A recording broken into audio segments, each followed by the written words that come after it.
అరే బాబా, ఇది రాయే. ఆ విగ్రహం ఉన్నది కూడా రాయే, రాయి.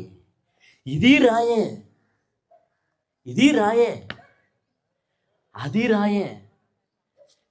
దీన్ని చెక్కుతుంటే, దీన్ని ఉలితో కొట్టుతుంటే, దీన్ని సుత్తితో కొట్టుతుంటే ఇది ఏమని తెలిసిన? అయ్యి బాబాయ్ కొట్టద్దు, బాబాయ్ కొట్టద్దు, అమ్మమ్మ అస్సలు కొట్టద్దు బాబాయ్ అంది. అలా ఉంది.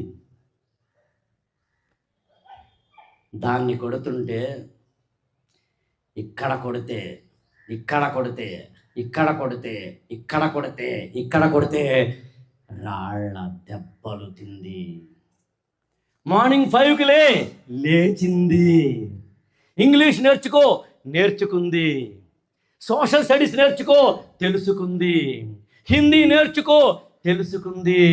తన జీవితం తాలూకు డిసిప్లిన్ ఏంటో తెలుసుకుంది. బాగా చదువుకుంది. టీచర్లు చెప్పింది వింది. తన జీవితాన్ని బాగు చేసుకుంది. ఎవరైనా ఉలి దెబ్బలు కొడుతుంటే ఇంకా కొట్టు, ఇంకా కొట్టు, ఇంకా కొట్టు అంది. తాను రాయిగా పుట్టినది రతనాల విగ్రహం అయ్యేందుకు కష్టపడింది. కష్టాన్ని ఇష్టపడింది. అర్థమైందా? అందుకేమో విగ్రహమైంది. నువ్వు కూడా జీవితంలో అంతే. నిగ్రహంగా ఉంటే విగ్రహం అవుతావు. జీవితంలో తొక్కించుకోబడాలో, జీవితంలో మొక్కించుకోబడాలో నువ్వే తేల్చుకో.